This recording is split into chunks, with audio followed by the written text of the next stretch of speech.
He knocked me over. I landed on the dog bowl. This One's Wife. With love, Meghan. The Backlash. Hello, I'm H.G. Tudor. This One's Wife's new cookery series is on the horizon.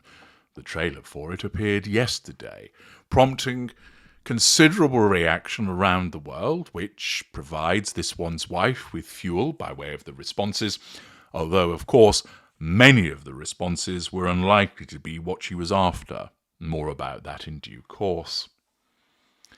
There has been commentary in mainstream media, newspaper outlets providing their observations in columns and articles. There have been news items and, of course, social media has weighed in. There have been many comments made in relation to videos that have been generated about the topic, along with observations provided below the line in certain places such as newspapers and dedicated forums that spend their time dissecting the doings of This One's Wife.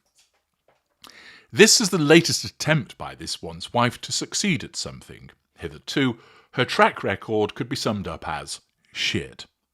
She failed at being a royal.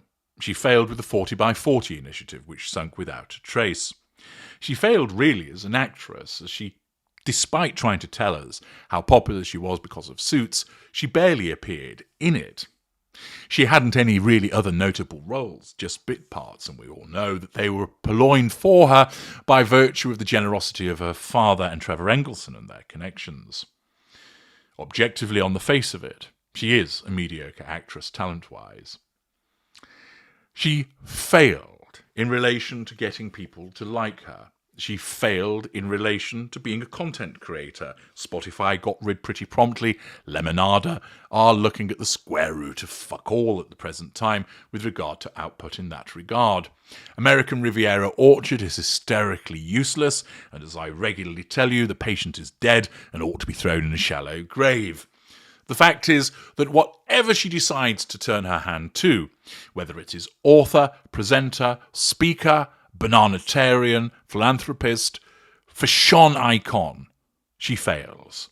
The partnerships have dried up, the fashion houses are not interested, the corporate giants have turned their backs, the A-list doesn't want to know, the content houses have deemed that she is too lazy and unimaginative, and of course it is Netflix, as the spasms of this dying contract flex and the death rattle can be heard. This would appear to be the last offering as Netflix goes through its contractual obligations with her and she with them, as she seeks, of course, to squeeze additional funds from them as part of the $100 million deal. Thus, with love, Meghan has appeared.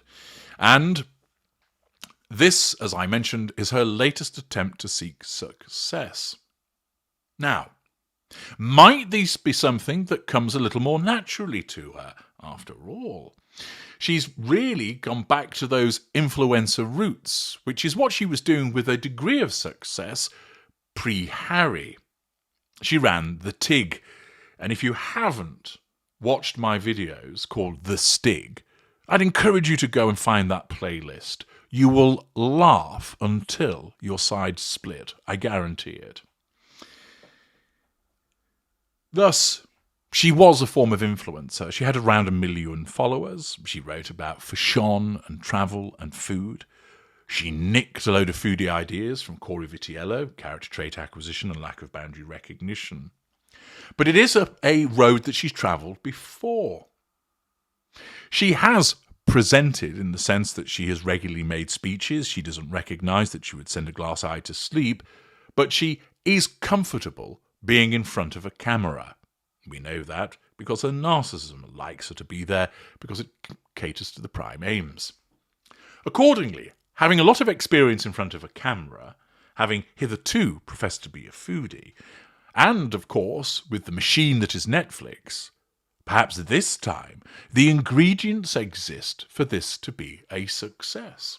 After all, isn't she going to be talking about a topic that she knows something about? Isn't she going to be assisted with some interesting third parties, including some famous people and famous chefs? Might it be that the chefs are the ones actually doing the heavy lifting and she's just flitting around the edges? Thus, she is piggybacking their abilities? Why not, if it makes the show successful? The big problem, of course, is, as I mentioned elsewhere, she needs to be able to stand out, and she's not able to do that, and therefore she would need to rely upon popularity. Or, even if she could not do that she would in essence be having a clear run at things. But the problem that she's got is she's tremendously unpopular. And she's not unpopular because of the colour of her skin, or that because she's a woman, despite certain clowns who try and maintain that any criticism of her is based on race or gender. She's unpopular because of her behaviour. She's unpopular because of her narcissism. And I've made that very, very plain based upon the evidence over all of these years.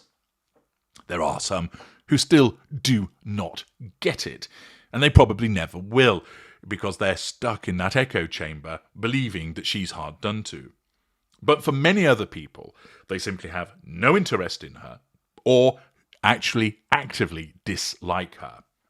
And the problem that she's got is that has become something of an immovable object, that the depth of her unpopularity and the size of her unpopularity is such that she just cannot turn it around, because there is a substantial body of individuals who already regard whatever she does as a grift, as fake, as inauthentic. They won't give it a chance. Those that would even give it a chance will probably find the shortcomings because she's lacking talent, etc. But as a consequence of her own behaviours, she has created this near-pervasive view of her as a faking grifter who is inauthentic, unpleasant, bullying, out for herself, self-absorbed, and more people realising that she is a narcissist. This means that success will once again be beyond her grasp. How do we know? Well, for instance, in the Times and the Telegraph, two newspapers that I take alongside others, there were articles about this trailer, about the new programme. In the Telegraph, it was written with sarcasm, but below the line, the many hundreds of comments basically could be summed up as this: why on earth are you reporting on this woman? She's a waste of space. Alongside, she's a grifter, she's a fake, she's inauthentic, this is useless. Criticism after criticism about her. There were one or two individuals who were trying to fight the fight for her. Certain names I saw crop up time and time again, trying to defend her and suggest that the problem lied with the people commenting rather than with this one's wife, but they were very much lone voices amongst a crowd of criticism and disinterest. That was just in those two newspapers. Across social media, there was a similar mixture. Some were saying, I'm looking forward to this show. But for every one that wrote that, there was 9 or 10 that would be saying, this is a load of nonsense. This is typical fake this one's wife, and criticising the various aspects of it. Forums such as Saint This One's Wife, they use her full name, as you know I do not. Naturally, not a pro-environment for her, but nevertheless. Those that saw the trailer identify its shortcomings and failures once again. But I thought to myself, perhaps the best gauge of how this might go as a programme would be to actually go and find the trailer on YouTube, on Netflix's own channel, and see what the comments are there. Because Netflix is going to be favourable towards her. Surely, after all, she's contracted with them. They would want it to be a success, one would think. And that her supporters, to the extent that they exist, would presumably go to Netflix's YouTube site and profess their delight at this forthcoming programme. And critics may well express their displeasure also, so we can get a balance of that. Well, interestingly, as at the time of me creating this video, the trailer had been viewed 367,217 times. So fairly hefty watch. Surely not in the realms of Taylor Swift or Cristiano Ronaldo watchdom, but still pretty hefty. I'd seen on those that are able to access this information that the number of dislikes outweighed the likes of a ratio of around about 5-1, circa around about 5,000 likes with around about 25,000 dislikes, which tells its own story. Most people's content is far more liked than disliked, but once again with This One's Wife, the disapproval is large. Now, it's worth making the point that the supporters of This One's Wife regularly criticise those that criticise her, suggesting that they're racist and they're derangers. But if you've got 5 times as many people disliking it as like it, that isn't isolated nut jobs with tinfoil hats on or village idiots. This is a substantial body of individuals that have taken the time to express their disapproval. And furthermore, let's see what happens in the comments section. Again, at the time of making this video, there are 9,184 comments. That's a lot of comments. And one might understand it if you've got a smattering, 10, 20, 30 comments to suggest, oh, these are just the derangers. You know, they pop up, they've got it in for this person. But when the criticism isn't in the hundreds, but in the thousands, again and again and again, that's not just a few derangers. That's the populace largely looking at this and saying, we disapprove. Surely that has to be right. So if that is the case in the comments section on Netflix channel in relation to this trailer, that isn't the work of a handful of derangers, but it's the actual prevailing view of many ordinary individuals that don't like her. Not prejudiced, not motivated by racism or misogyny. They simply don't like her or what she offers. Isn't that the appropriate conclusion? So let's see if that's borne out. The opening comment states, honestly, it looks like Netflix paid an unqualified person $100 million to make a glorified Pinterest board in video form. No plot, no purpose, just the perfect flowers from the perfect garden in the perfect kitchen. Stop worrying about how to pay for your groceries. You need to focus on how to elevate your lifestyle by looking at pretty things and giggling. Bob's the Cat 82 writes, great choice to release this during a day of national mourning for the terrorist attack victims in your own country. Well done. Michael 6702, Netflix with over 25,000 in dislikes. Isn't it time you listen to your customers? Lawrence Jella, how about another series? I treat my daddy as dead, even though he's just a drive away from Monty Shit Show. Palavicurola 3218, I've spent the past 20 minutes reading comments, and there is not one, not even one positive comment. Are Netflix executives out to ruin their own platform?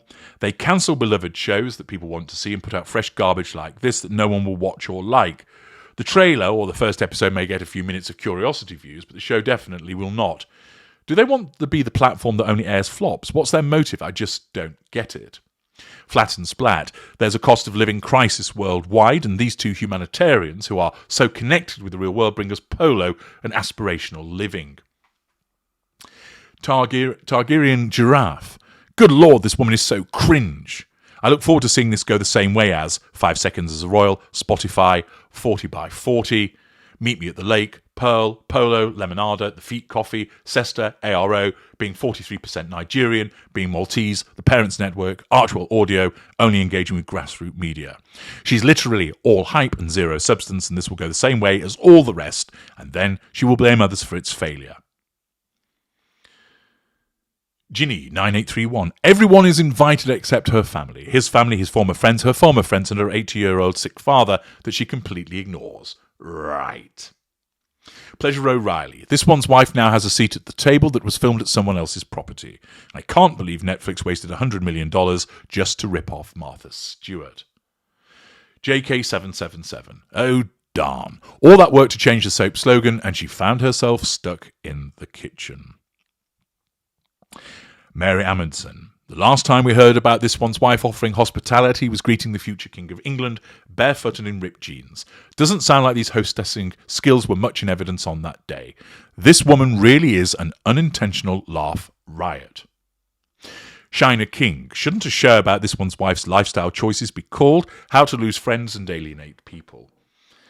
I would invite you to go to YouTube, to go to Netflix's channel and find the With Love Meghan official trailer and have a good scroll through the comments yourself as I have done so. Over and over and over again, it's criticised.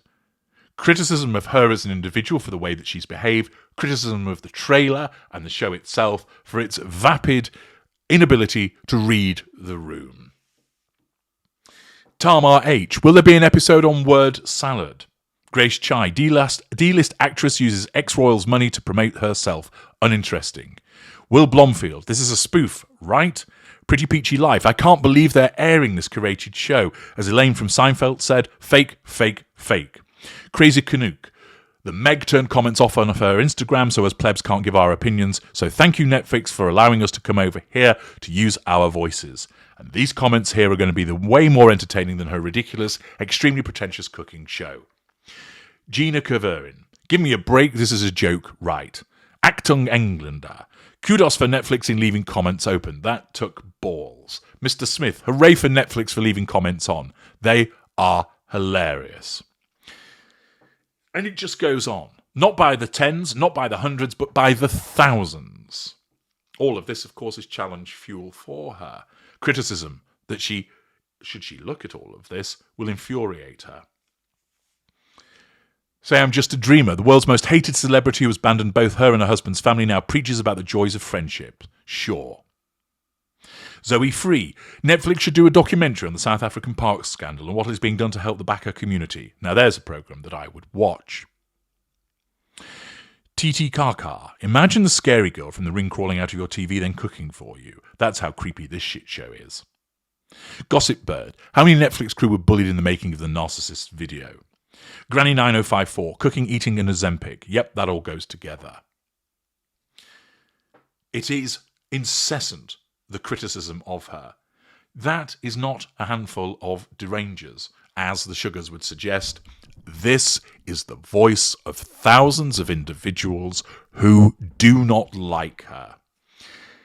It is interesting because one wonders if Netflix has purposefully left the comments section open so that when it comes to the contract renewal and negotiations, they can point to her and say, you've not delivered sufficient content under the terms of the previous contract. Furthermore, what you created, other than Harry and this one's wife, didn't get the numbers. And we'll just draw your attention to the comments section in relation to the trailer. 9,500, probably by the time they discuss this, way more, criticisms of you and the programme. Explain to me now why we should sign up with you again. One wonders if a canny Netflix executives thought, let's see what the public thinks, and then we can put all of this overwhelming negativity and criticism to her as a reason why we will not be renewing. This, as I've mentioned, isn't the sporadic outpourings of deluded individuals who have got a weird obsession disliking a particular person.